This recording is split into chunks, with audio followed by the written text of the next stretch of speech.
I'm glad you've come, though I'm afraid there's little in the way of good news.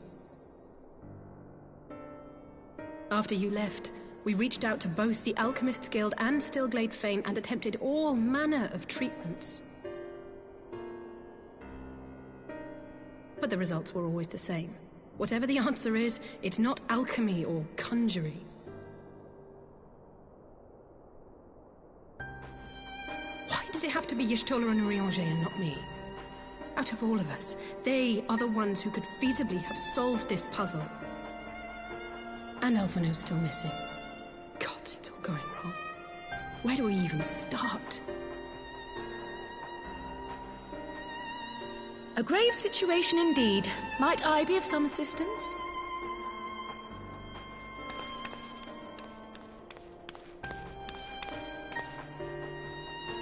Kryl! I thought you busy delving into the mysteries of Eureka. When word reached me of the plight of our friends, I could not well stay away. As a fellow scion, not to mention your erstwhile mentor, this is one of those times you should feel free to call on me, regardless of my personal circumstances. Yes, I should have thought of that. Thank you for coming, Kryl. We would welcome your insight. And I should be happy to provide it. Now, what's this I hear about Alphino heading into Imperial territory? That boy always did have some funny ideas. Do you remember the speech he gave when he was accepted to the Studium?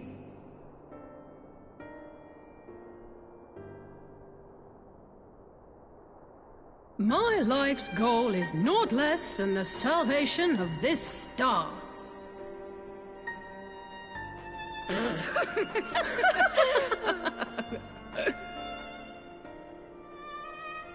That particular grand pronouncement has been a source of great embarrassment to him, as you know. But the fact of the matter is, he meant every word and has lived his life accordingly. Yes, he remains altruistic to a fault. But I'm worried he was too fixated on his goals to see the dangers, as has happened before. You needn't be so concerned. Though his values remain the same, Alphino is not the blinkered boy he once was. Slowly but surely his eyes have been opened, thanks to a certain someone. A certain someone whom he'd be mortified to learn had heard about his little speech. Mum's the word, eh?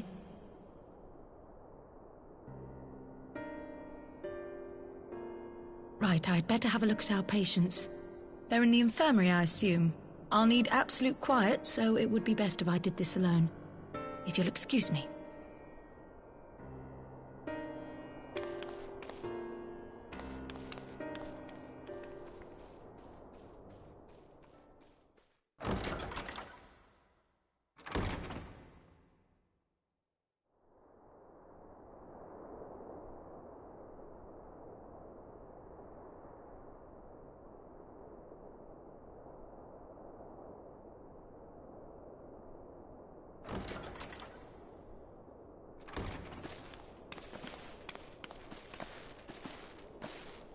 All three are in fine physical health.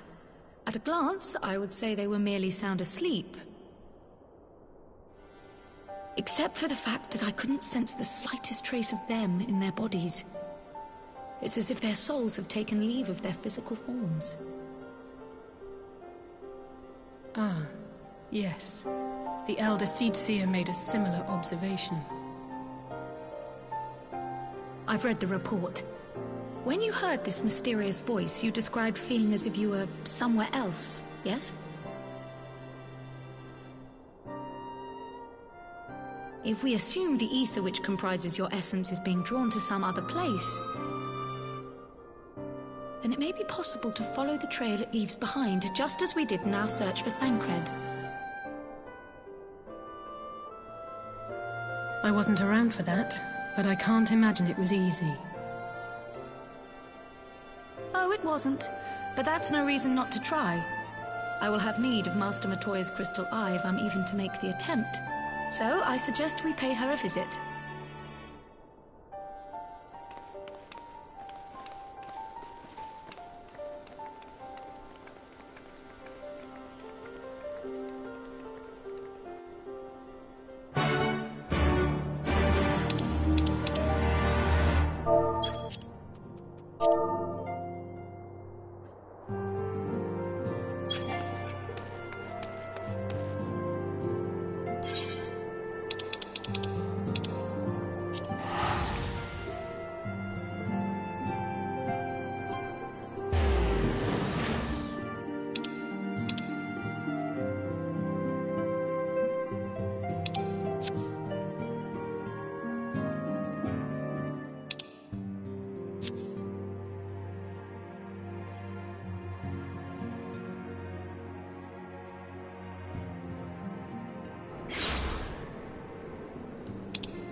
Come to disturb my peace again, have you?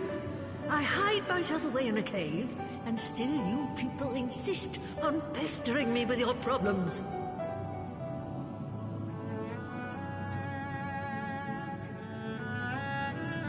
Oh, I mistook you for young what's-his-name, but I see now you're the sister.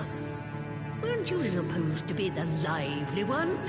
I've seen happier faces at a rain-sodden burial.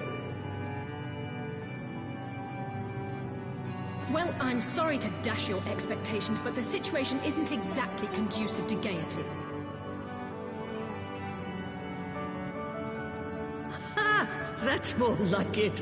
Stoller used to spit and hiss like a wildcat too.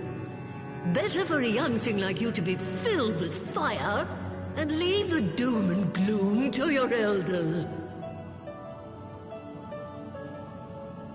Now, what exactly does this tragic situation of yours have to do with me? If I may, Master Matoya, we have need of your crystal eye once more.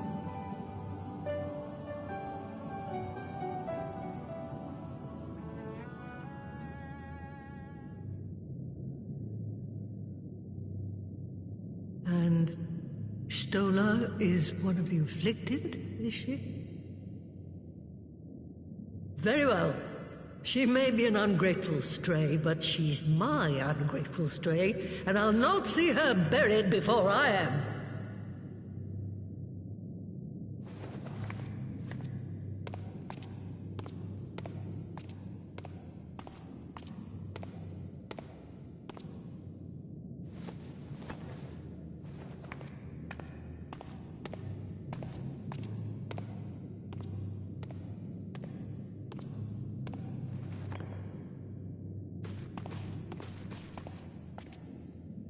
Right.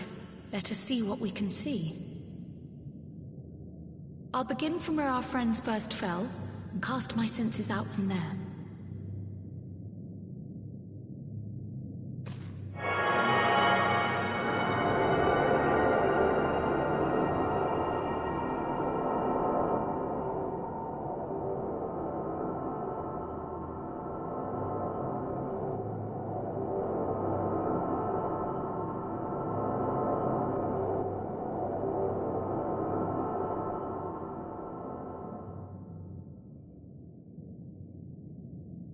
What is it? Did you find them?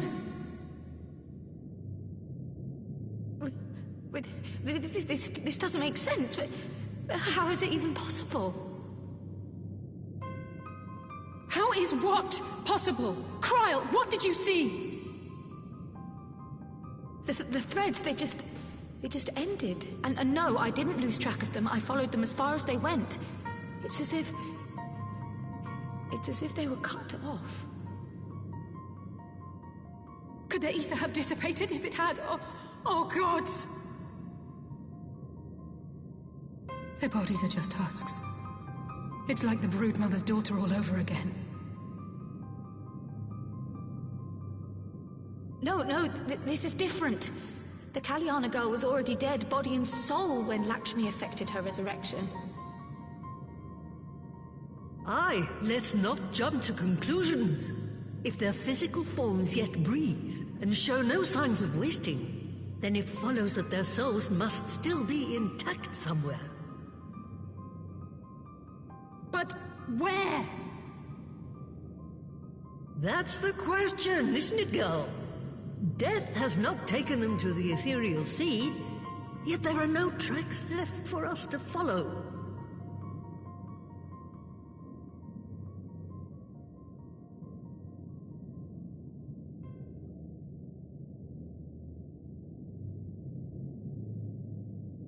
We're no closer to an answer than when we started. But knowing their souls are still out there is progress of a sort. We just have to keep looking. Pray, excuse me a moment. Yes? I remember, but... What, to Alamigo? We're on our way. That was Lise. Apparently, a group of Populares have defected to Alamigo, and Maxima, the envoy Alphino left with, is one of them. I'm sorry. I realize we've barely begun here, but... Go, child, go! You've made up your mind, and life's too short for dithering. I'll do some digging in the meantime and see if there isn't some other method we could use to continue the search. Let's be off then.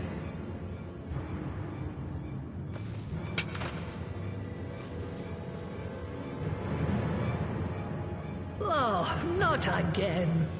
The enchantment barely seems to take these days. I chalk it up to old age, but I rather doubt it's that simple.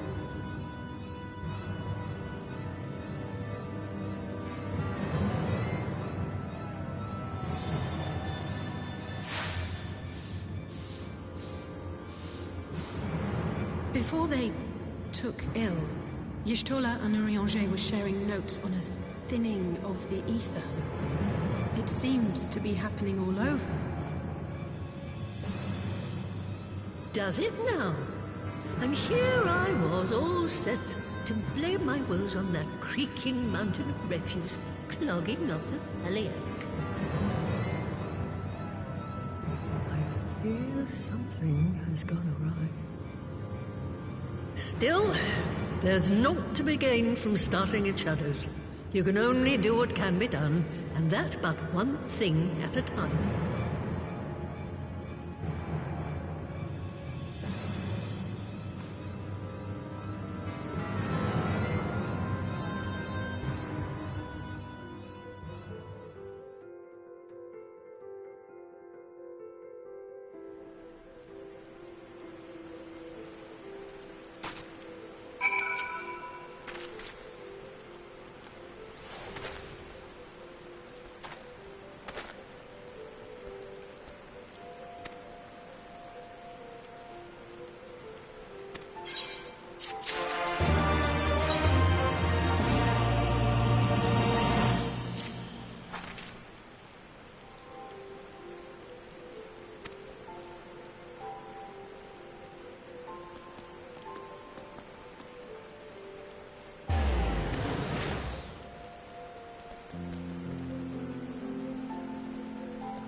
I'm sorry to drag you halfway across the realm, but when Maxima mentioned Alphino, I thought you'd want to hear the news in person.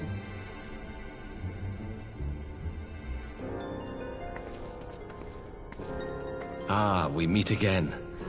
Though I was hoping our reunion would be under more auspicious circumstances.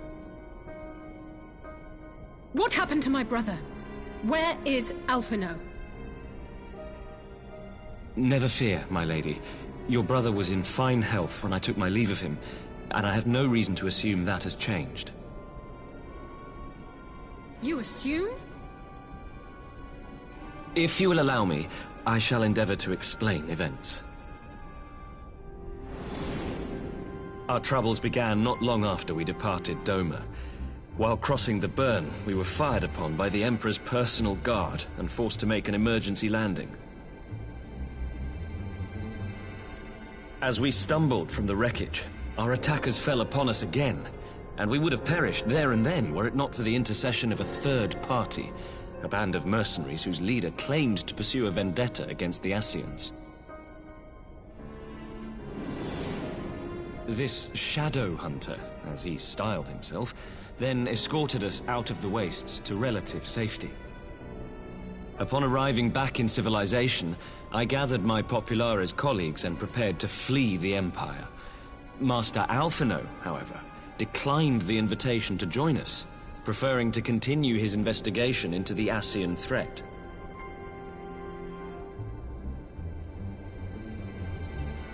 Well, at least he's not lying in a heap in the burn. Tell us more about these Ascian hunters. Who are they? And is Alphino still with them? He is. As to who they are, I'm afraid I have nothing to tell you.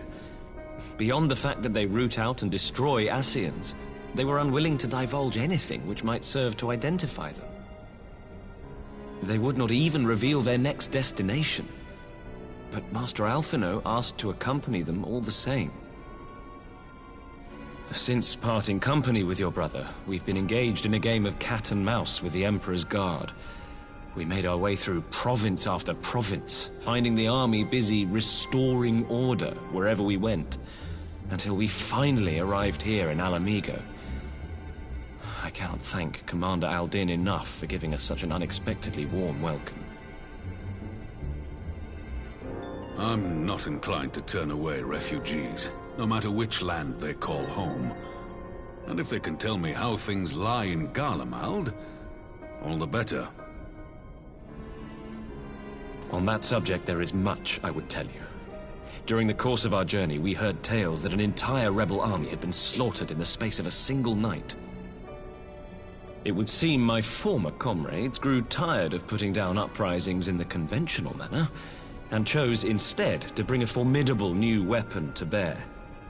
Details were sparse, but the rumor alone was enough to dampen the flames of rebellion. I have also heard reports that several companies have withdrawn from their designated provinces and begun marching westward. It is my assessment that the Empire's forces are mobilizing for a large-scale military engagement. Westward? You mean they're getting ready to invade Alamigo? We knew this was coming, but not that it would be so soon. We've barely even begun to shore up our defenses. They won't stop an invading army. No, they won't. Dispatch messengers to the Alliance leadership requesting reinforcements, and send word to our officers in the field to hasten completion of those border fortifications. Prepare to meet the Imperials head on!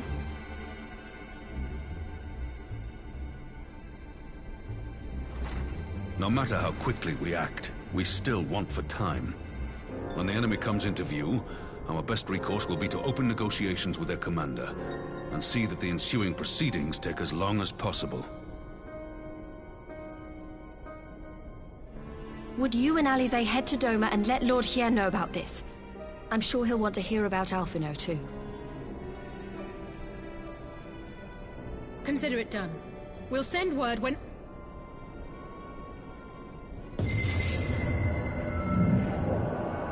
Unstoppable. be changed.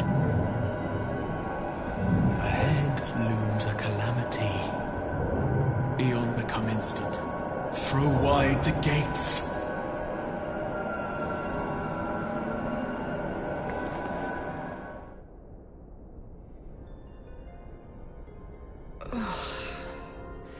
You heard it too.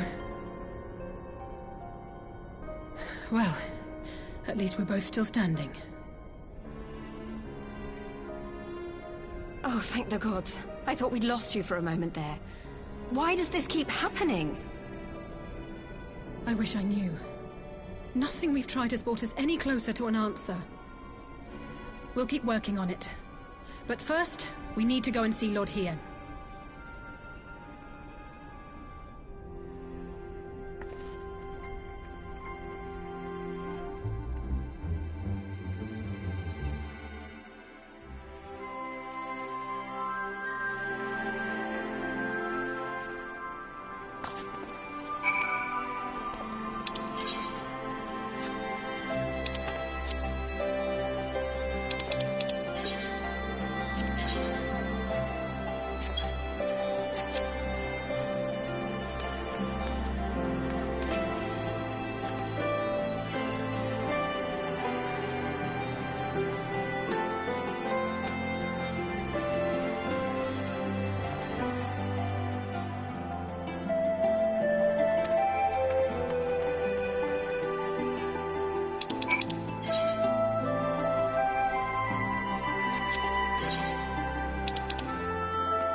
It seems the engineers have matters well in hand. Should the barrier work as we intend, Doma will be free to reinforce her allies in Alamigo without fear of weakening her own borders. Honored friends, the time has come to put your hard work to the test. Start the generator.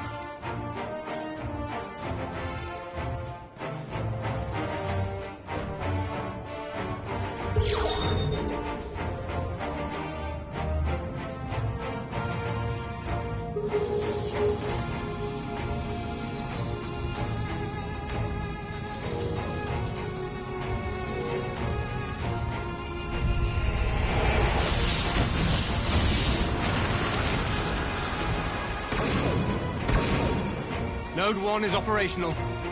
Nodes 2 to 8 are reporting similar energy levels. The barrier is forming.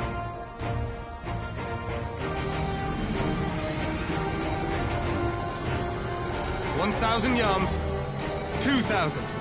3,000. Expansion remains smooth. No fluctuations detected.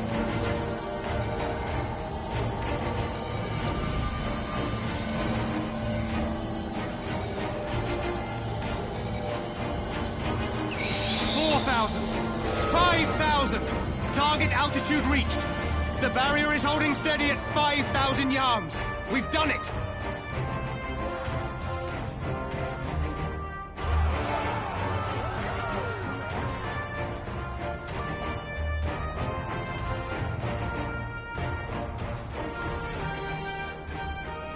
Is that an Imperial airship? Of all the rotten timing. But this is a gift, Mistress Alize. They can test our new wall for us.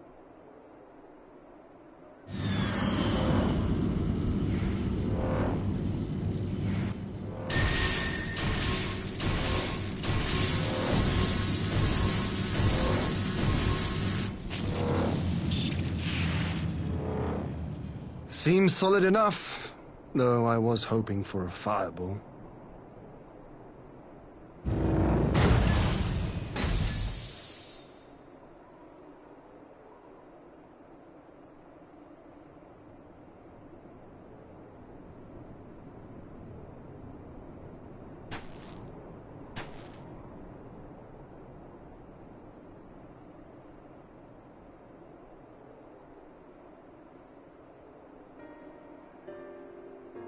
By the gods, it's Alphino.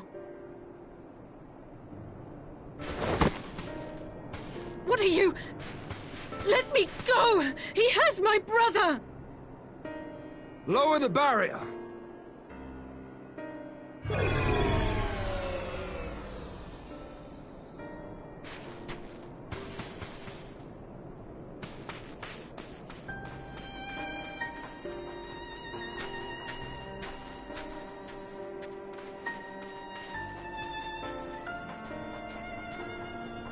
Be at ease, girl. The lad is not dead, merely locked in slumber. No, not him too.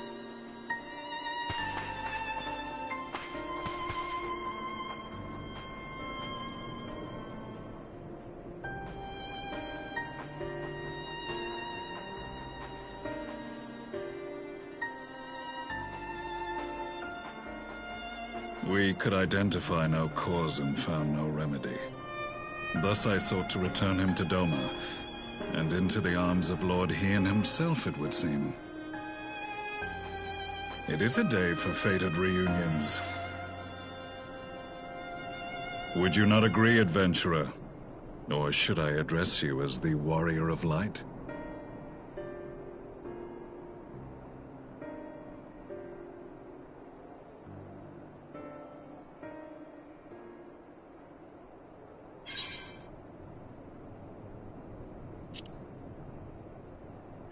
I, Gaius van Baelsar, the Black Wolf.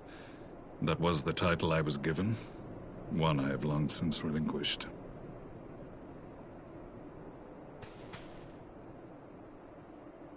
Stand down. The legatus of the 14th Imperial Legion died in Castrum Meridianum. I am no more than Gaius Baelsar, A man without rank or allegiance. Impossible! There's no way you could have survived! Do you remember how it unfolded? How I was deceived by La Habrea? How I was convinced that reviving the Ultima weapon would allow me to bring peace to Eorzea? The Ascian used me, as he used so many others, all to further the restoration of his wretched god. Yet even with the might of Alec at my command, you bested me. And as the Praetorium went up in flames, I was content to burn along with it. For a moment, at least. A moment of folly. To surrender my life thus would have been to betray all who died for my cause. It was for them that I dragged myself free of the rubble, and swore vengeance on the Ascians.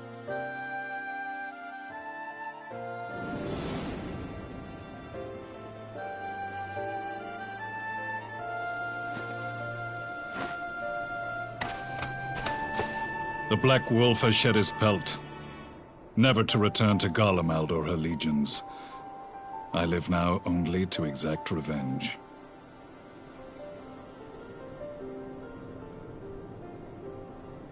My principal quarry was to be La Habrea, whom I gather you have since ushered unto oblivion. But so many more remain. Long as their kind lurked in the shadows, laboring to sow chaos throughout our world, I would see each and every one dragged into the light and put to the sword. Are the Scions not of like mind? In this single respect, perhaps. Then I shall continue the partnership the boy began, and share what intelligence I have acquired. Among the Ascians, the Black-Masked Ilk are subordinate to those who wear red. This you already know. Yet among the Red there exists a hierarchy. Those set adrift with the shards clearly stand below those still joined to the source. Nabriales, who once dared to intrude upon the Rising Stones, belonged to the former group, and while he was indeed a dangerous foe, his powers were inconsequential next to the paragons of the Source. The first was La Habrea, who plagues us no more. There is also the white-robed Elidibus, and the elusive Emmet Selk, about whom little is known. We have files on La Habrea and Elidibus, but I believe this Emmet Selk is new to us?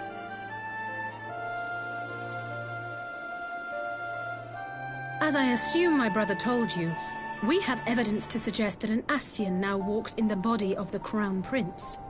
Have you identified this interloper? Elidibus seems the most likely culprit. As emissary, it is his role to maintain the equilibrium between darkness and light. Your many deeds in Hydaelyn's name have upset the balance, and I believe he seeks to restore it by throwing his considerable power behind the Empire. As a leader of the Ascians, he is one of our primary targets. It was on the trail of this very prey that the boy and I came across the scene of a failed uprising. In the absence of a single Garlean casualty, we inspected the bodies of the rebels, and the lack of any external injury drew my immediate attention. They had been slain by Black Rose, an alchemical invention of the Imperial Army. When I yet served as legatus, I ordered its production halted, and all stockpiles destroyed. Toxic gas is not a tool of conquest, but of extermination. Toxic gas? This must be the new weapon Maxima warned us about. Something deadly enough to sweep away all resistance in a matter of hours. Gods. You don't think they're planning to use this in Alamigo, do you? Put your fears to rest. We infiltrated the production facility, and destroyed all existing stores of the chemical along with the plant itself. Even should they rebuild the operation, they will not soon manufacture another batch.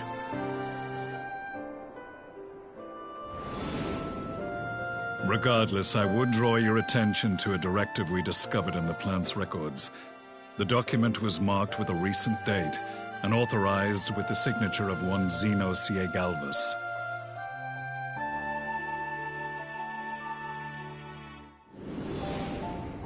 A dead man signing the death warrant for thousands.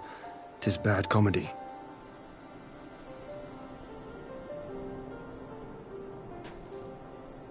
But the tale does not end there. Within that same facility was a chamber filled with devices of elegant design. Cloning technology, we realized. And what should we find in each and every incubator? But a young Emperor Solus.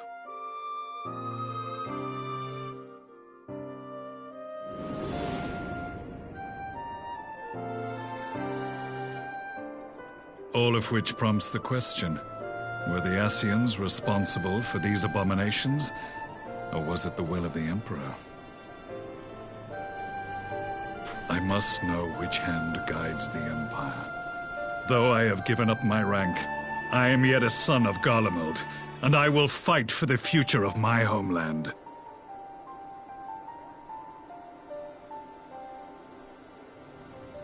It is time I return to the hunting of shadows. We should focus on our common foe. To reopen old quarrels now would serve no purpose. You saved my brother's life, so I'm willing to let sleeping dogs lie. But in truth, it's not my decision to make.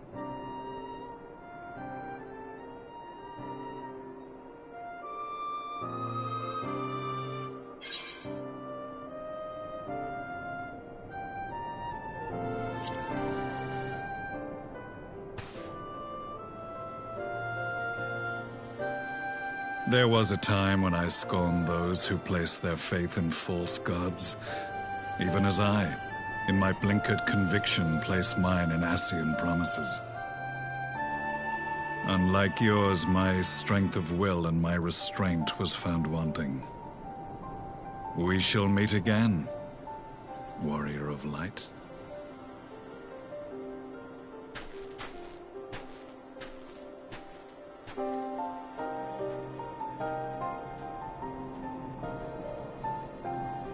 So that was the infamous Black Wolf.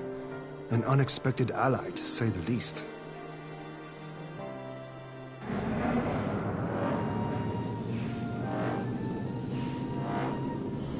Well, I am content to leave the fine-tuning of the barrier to cleverer minds. Let us bid our friends from the Ironworks farewell, and see what can be done for Alphino back in Dorma.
Our supplies of Black Rose have been ruined, but the new plant is already under construction. We should have the first batch ready in time for the offensive, Your Radiance.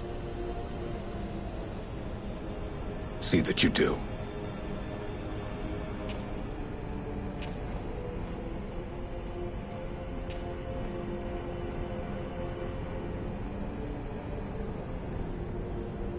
Ah, yes, the infamous Black Rose. If I recall correctly, Gaius did not much care for the invention.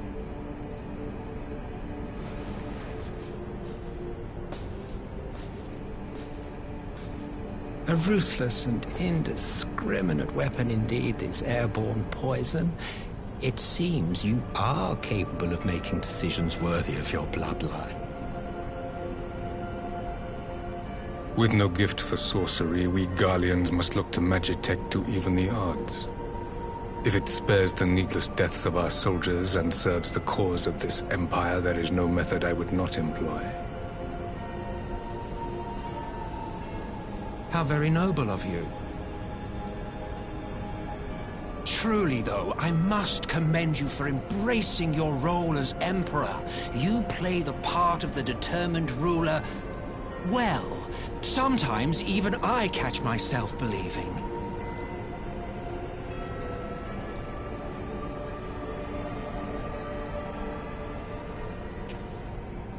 A silent agent of death. Now that I think on it, Black Rose may well possess the perfect aspect.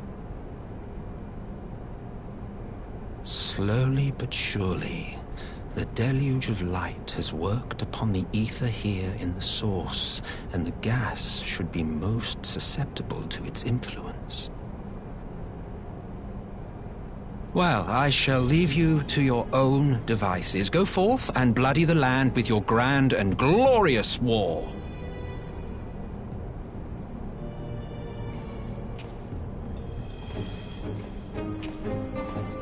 While you do what, precisely?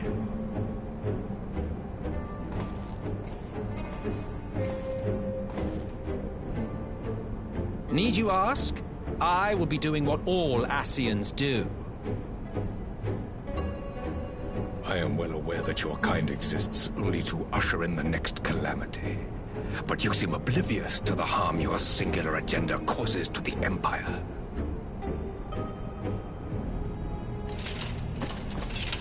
You cannot have forgotten the events which followed your mortal demise.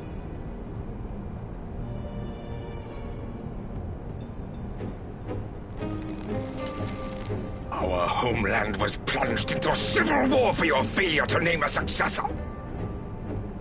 The edifice you so carefully constructed was but a hair's breadth from collapse.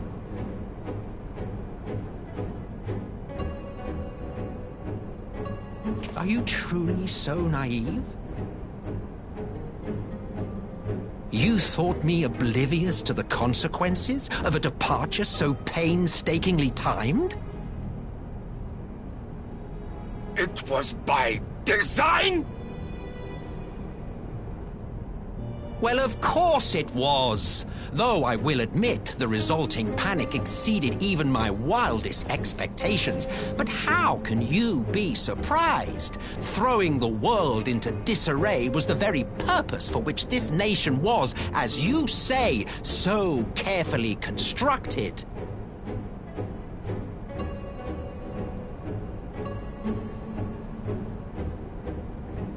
Now, if you have no further questions, I must be on my way.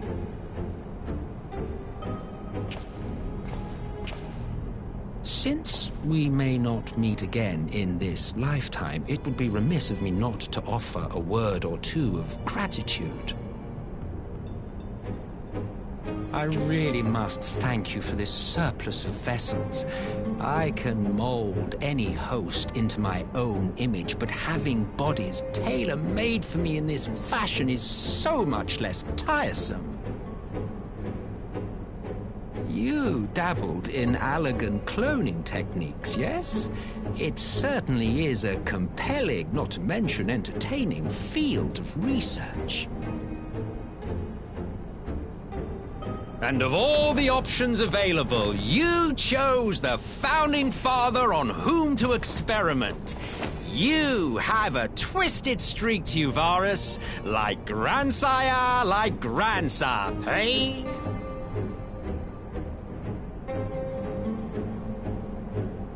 If events play out as planned, this will become something of a family enterprise. You will be the capstone of this world, I the anchor and shard, and together we will give the lie to this star's fraudulent existence.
Welcome back, you two. Greetings, Lord Here. Glad you could join us. Glad to be here. I would have come sooner, were our own defense is not in question, but I am pleased to report that our soldiers are assembling for deployment to Alamigo as we speak. We're grateful for your support. Thanks to the efforts of our allies, it won't be long before we've established defensive positions on this front as well.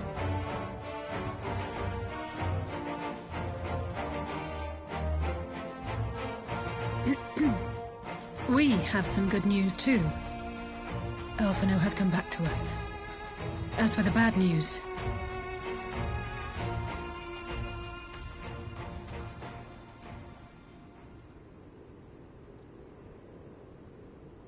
So, Alphino won't wake up, Gaius van Baelsar is alive and hunting Ascians, and the Empire is planning to poison us all with toxic gas. Does that sound about right? Ordinarily, any one of those things would have left me in shock. But the way things have been lately, it's all starting to seem pretty normal.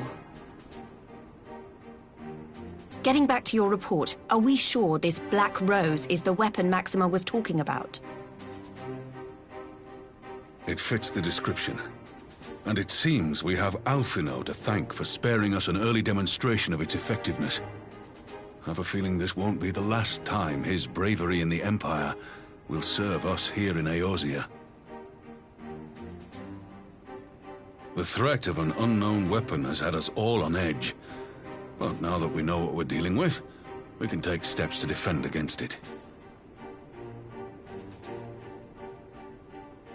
As for Gaius, I'm not sure what to think. Am I happy he's alive? Not in the slightest. Am I happy he's hunting Ascians? Aye, I'd have to say I am. Oh, speaking of Garleans you didn't expect to see, we have a tale of our own, as it happens. When we sent envoys to the Imperial Army to request talks, they returned with the message that Varys Zos Galvus would be attending.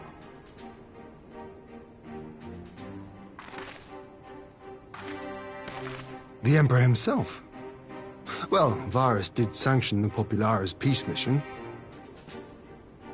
But knowing that an Ascian walks in his son's skin, I do not see how we can trust him or anyone from that nest of vipers. The Alliance would proceed with negotiations regardless, if only to give ourselves more time to prepare. We do, however, require your cooperation. Right. Yes. So, as a condition for the talks to go forward, the Empire has requested that a member of the Scions be present. There'll be a representative from each Alliance nation, of course, but I'm afraid we have to ask that you come along too.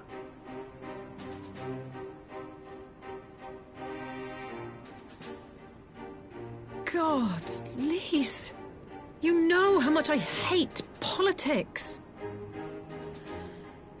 But then, what choice do I have?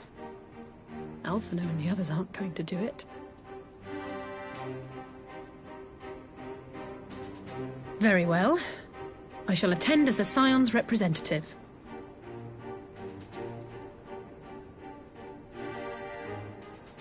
In case you're wondering why I didn't ask you, the Empire also requested the presence of Eorzea's champion.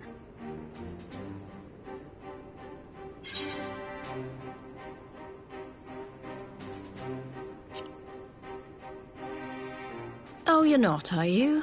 Come on, if Alizé can put on a brave face, then so can you. Now, we don't know what Varys means to bring to the table, or why he wants you there, but having you close at hand should make all the difference.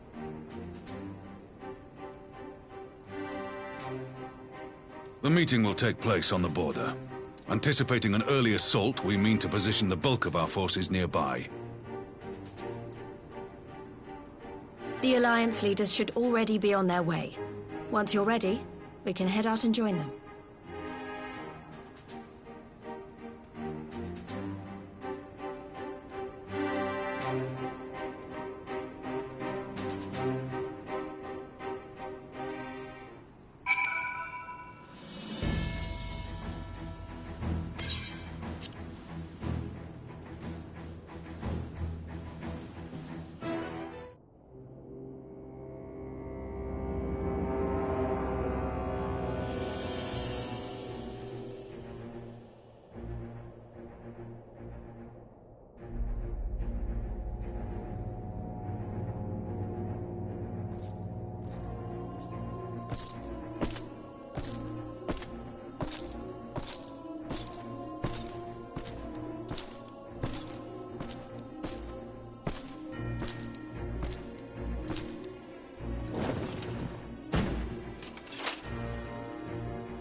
Esteemed representatives of the Eorzean Alliance, on behalf of the Garlean Empire, I thank you for inviting me here today. As this parley was convened at your request, I invite you to speak first. Very well, Your Radiance. I, Nanimo Ulnamo, 17th in the line of Ul, should be pleased to oblige you. As recent events in Alamigo and Doma have made plain, the subjugation and exploitation of neighboring nations is not a sustainable policy. Should this day end in war, you may very well defeat us, but you will never extinguish the people's desire for freedom. Though it may not be in our lifetime, there will be another revolution, another war, and the cycle will continue. Domar has entered into a concord with the nations of Eorzea, a partnership wherein we recognize one another as equals. Garlemald could be afforded similar treatment. You need only set aside your ambitions and join us in paving a path towards peace.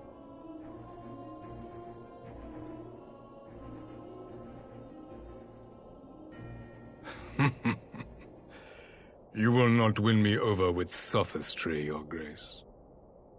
As you know only too well, this alliance lacks the strength to keep the peace within its own borders. Even now, your struggles with the Beastmen continue unabated. Divided, you sow this fertile soil with the seeds of your differences and reap naught but discord and chaos for your trouble. Eorzea must be united under one leader, one purpose. I would offer you both and bring an end to your strife.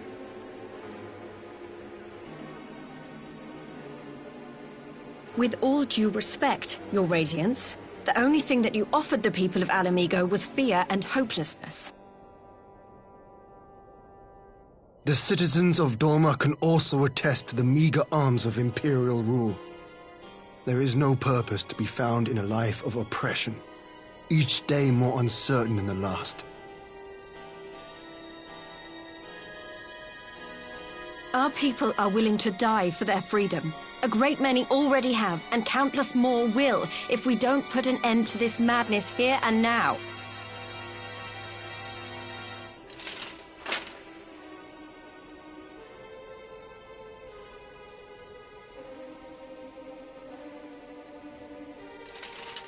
We brought order and stability to your lives. This madness and bloodshed is of your own making. You broke the peace, not Garlemald. Peace? Order? You kill our peoples, despoil our lands, take everything that is ours. And what? You expect us to lick the boot that grinds our faces into the dirt?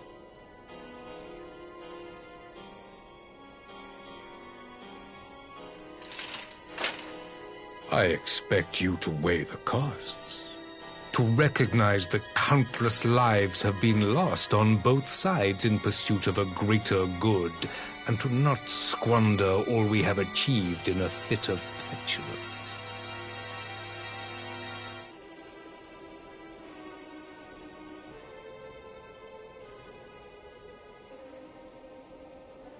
Your Radiance, I fear I can personally attest to the dangers of pursuing one's vision with such righteous fervor. For 1,000 years, the Holy See of Ishgard waged war with dragons.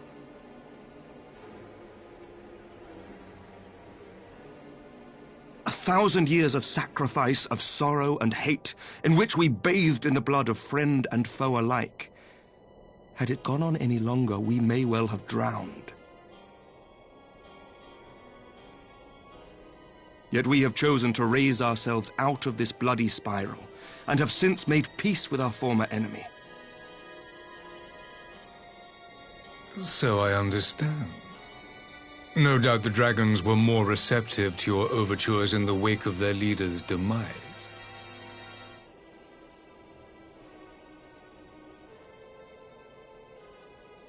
You speak of peace, yet use war to achieve it.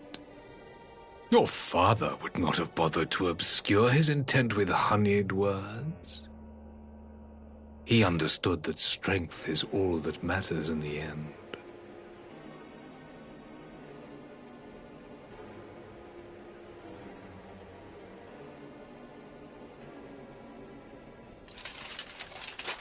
Without his clarity of vision, I can but wonder what will become of Ishgard and her people.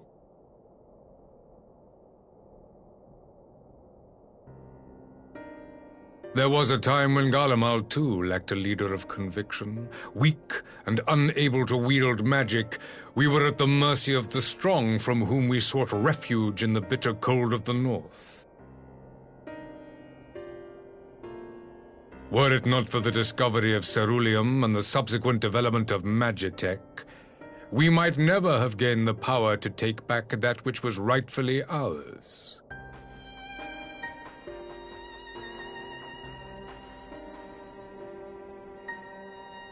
You speak as if your people were the first to have been driven from their homes.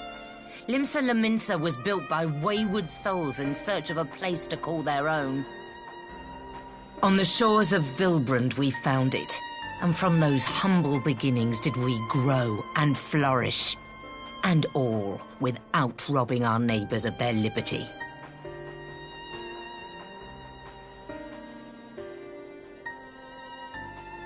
So saith the pirate. Am I to believe that you simply asked the kobolds to yield up their lands and that they were happy to oblige you? That you did not drive them out like rats in the hold of one of the many ships seized by your privateers?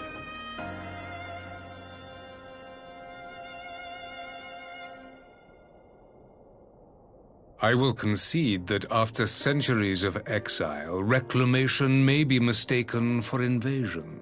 Nevertheless, it is not. And those who till stolen soil have no right to object when cast out in turn.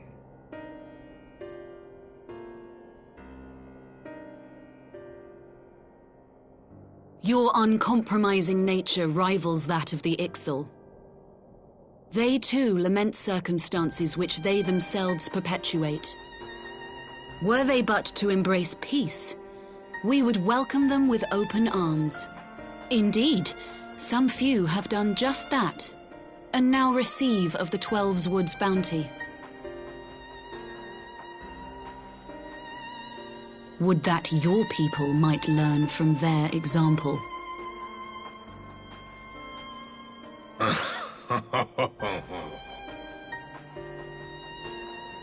You dare compare us to the Birdmen? You who thought to invoke the 12 and threaten all of creation?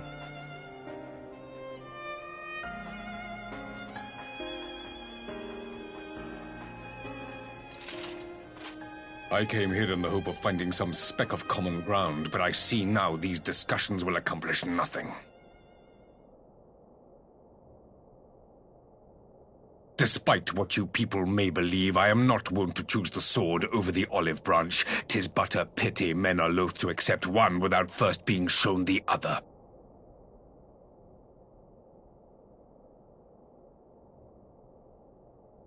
Wait! I beg you.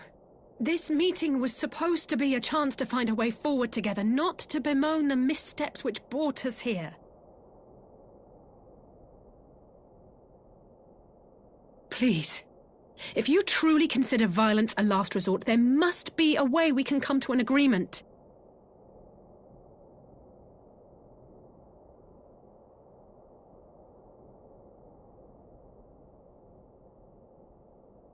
As Mistress Alisaie says, we did not come here to bicker over the past, but to discuss how we might strive towards a brighter future. Emperor Varys, may I suggest a short recess, that all present might compose themselves prior to beginning anew?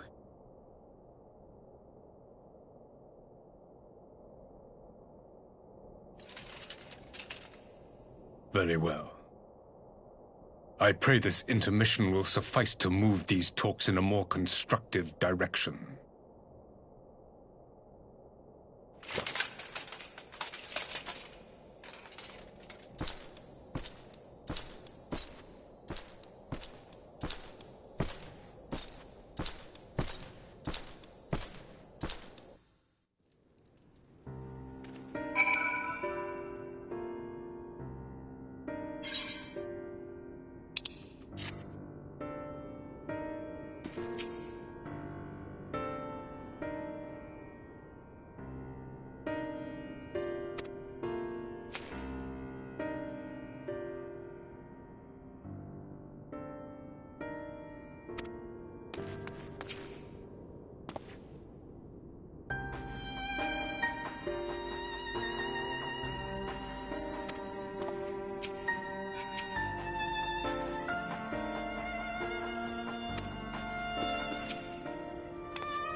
Now then, who would have the floor? Before we resume, I wish to offer you an apology.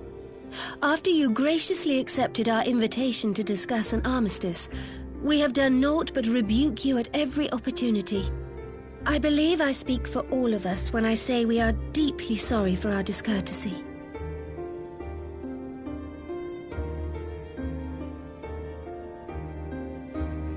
I'll admit to your familiarity with our affair surprised me, and served to remind me how little I know of yours. I think all here can understand the desire to reclaim one's homeland. But why expand further? That is my question. If I may, the answer can be found in the Imperial doctrine they took great pains to impart to my people. Recognizing the threat Icons posed to the world, Solus Zos Galvus decreed that they were to be eradicated. To this end, he began a campaign to unite all lands under the Garlean banner. Or so we were taught. Yet the Emperor only reached the burn, the Baron said to have been laid waste by Icons, after conquering all the lands that lay between. What is more, I am quite certain the practice of summoning was not nearly so widespread in the days before the Empire's founding. When you put it like that, it all starts to sound like an excuse, doesn't it? But to distract from what? Why are you really waging this war?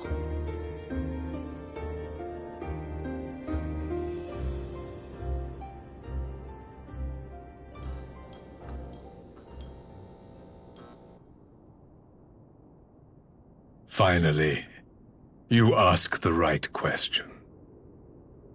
I can but hope you heed mine answer and at last accept the righteousness of our cause. My goal is this: to return the world to the way it once was, the way it was always meant to be. In doing so, mankind will be made whole once more.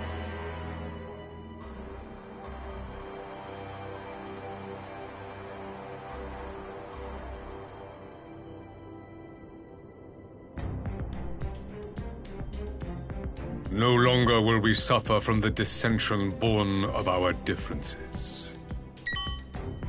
There will be but one race, a perfect race, as we were when time began. What in Rulga's name are you talking about? I am talking about the origins of the star, of the source and its 13 reflections. At the instant of the great sundering, 'twas not only the world that was shattered, but mankind itself. Thus were we divided into myriad races, each with its own unique imperfections. That is why man looks upon his neighbor and feels fear and hatred, why he wages war, why he kills his brother. You all in your own way have proven as much today. The peace you seek is but a fleeting solution to a fundamental problem. One which calls for more drastic measures. To bring about everlasting peace, our worlds must be rejoined.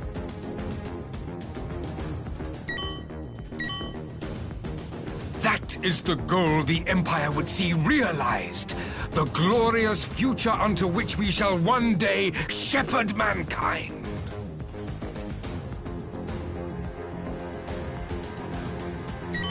A rejoining of worlds. I have heard this tale of the Source and its reflections before. Are these not the selfsame desires as the Ascians? Emperor Varys, do not trust in their words. They will lead you to your doom. My father thought to use them, but in the end he succumbed to their temptations. He embraced summoning like so many other pawns before him. Do not tell us you mean to do the same.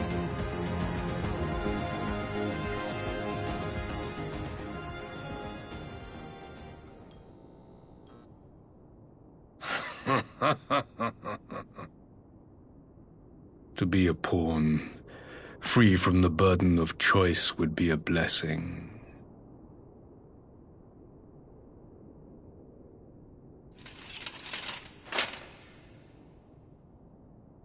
But I forswore that privilege the day I learned that the Gallian Empire was built by the hand of an Ascian. What?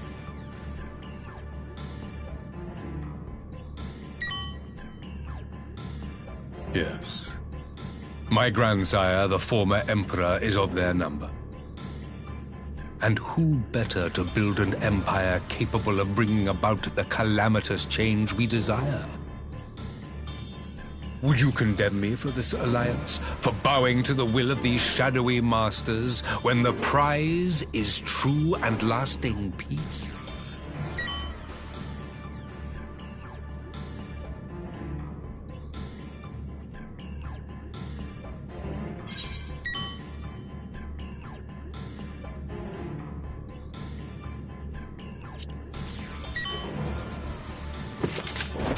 I come not to conquer, but to liberate. To free man from the prison of divergence. Imagine a world united. One perfect race beneath a single standard. An army before whose might these servants of darkness and light would fly as leaves in a storm, never again to meddle in man's affairs. We would be the masters of our own fate. I bid you join me, not as subjects of Garlemald, but of a new nation. And together we shall win freedom for ourselves and generations yet unborn. You want to trigger another half-dozen calamities? You can't be serious!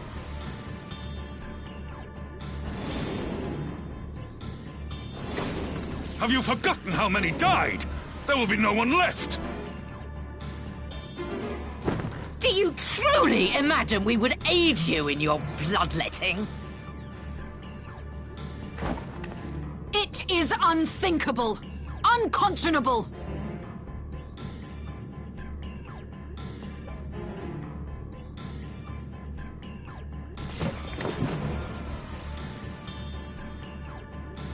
And what is the alternative?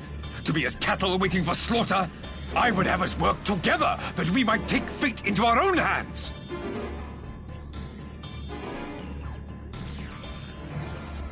Into your hands, perhaps.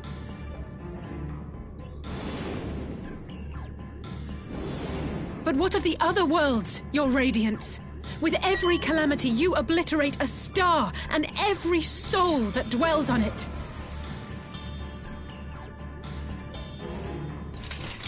To the Ascians, we are all but tiny, momentary specks within an indifferent universe.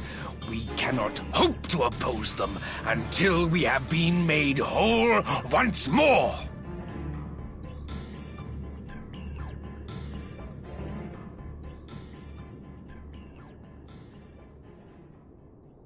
Are these truly the words of Garlemald's ruler? The flaws and foibles which you so abhor are what make us who we are. Every nation, even yours, Emperor Varys, is made whole through the combination of these imperfections, the strengths of one compensating for the weaknesses of another. While it is true that man succumbs all too often to anger and avarice, he may yet overcome his baser instincts through the forming of bonds with others, fostering community and cooperation. That the protector of an empire should not only reject these fundamental truths, but seek to change them at so dear a cost to life is indefensible. Such a man is not fit to govern.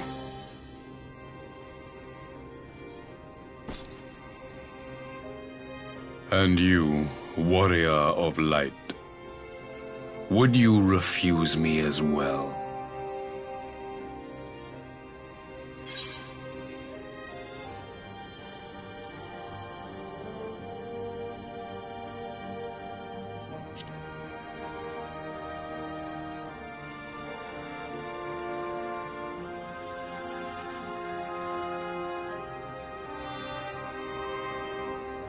It would seem the Alliance is of one mind on this matter.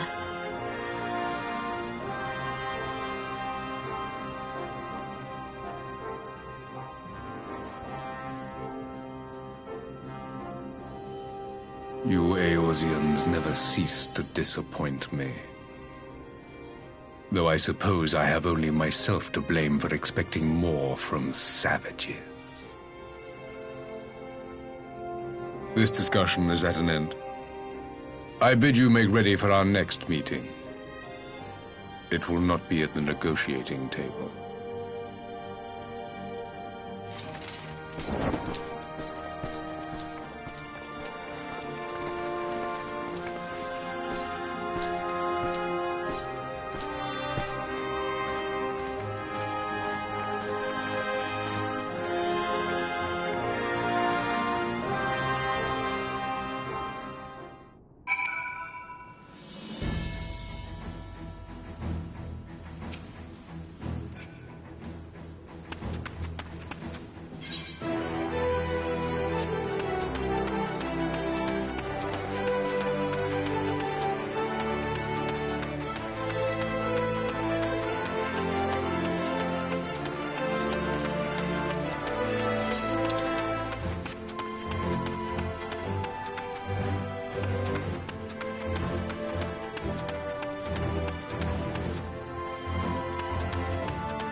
I'm not sure what I was expecting from our meeting with the Emperor, but it wasn't that. Still, at least we know now what he's really after. Aye, a future built on a mountain of bodies. I too want the Ascians dead, but not at any cost. The last of the reinforcements from Dorma arrived not long ago. I pray it will be enough. Given the Emperor's stated goal, this is a battle we can ill afford to lose.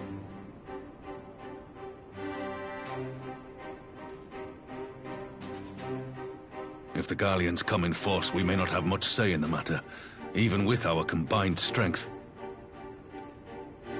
We knew from the first that the odds would be against us.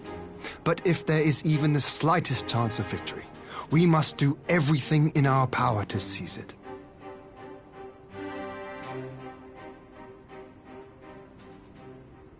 We must seize it, full stop. Here!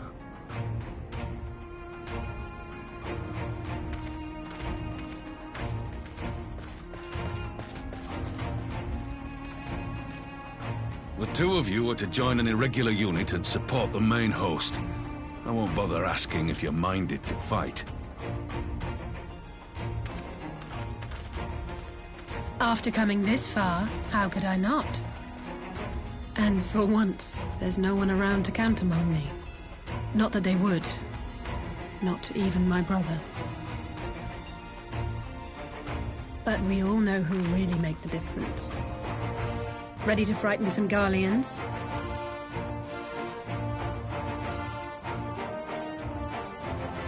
I wouldn't want to be on their side. Might I ask you to accompany the Dorman contingent? They are strangers here, and your presence would do much to raise their spirits.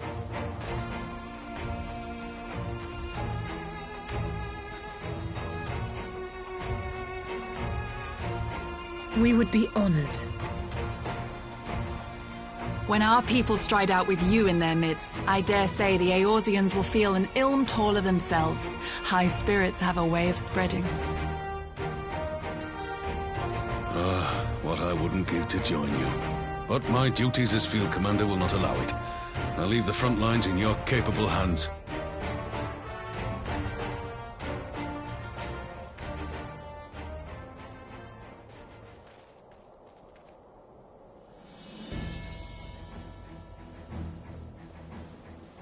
Comrades, ready your arms. The hour of battle has come. May the crystal guide us to victory!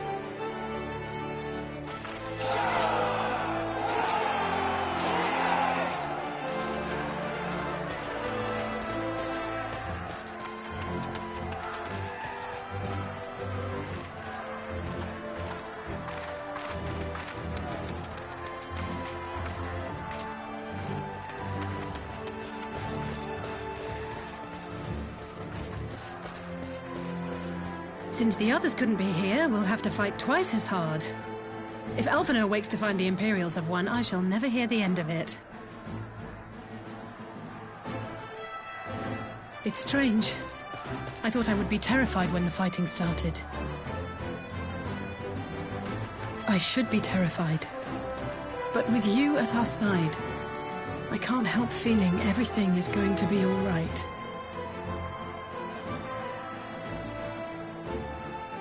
So please, don't you dare leave me alone.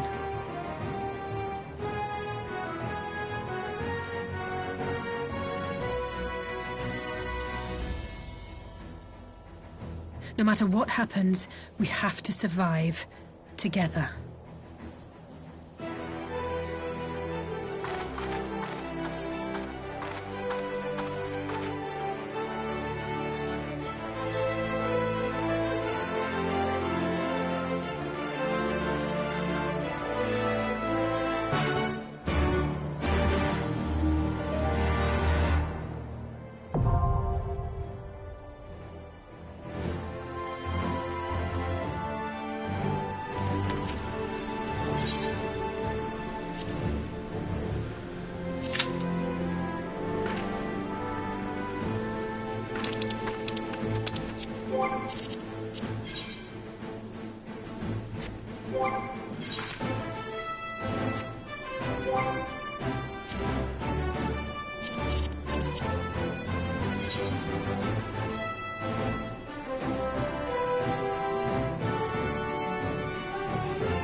You underestimate me!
There you are, and none the worse for wear. Indeed. I had hoped we might do more to help, but there seems to be no one left to fight. A tactical withdrawal, perhaps? We should give chase. Finish them off while we have the chance. Imagine the other surprise when they wake to find the war already won.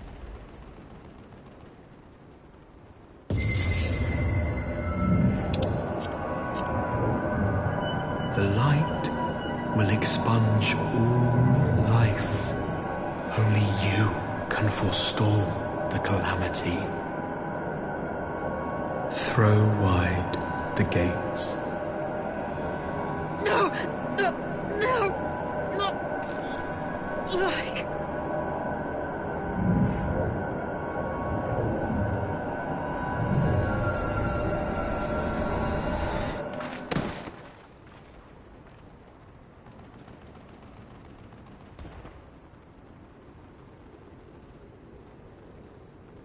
Oh no.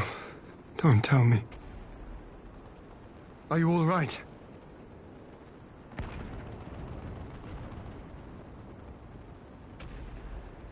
Quickly! We must get her back to the encampment.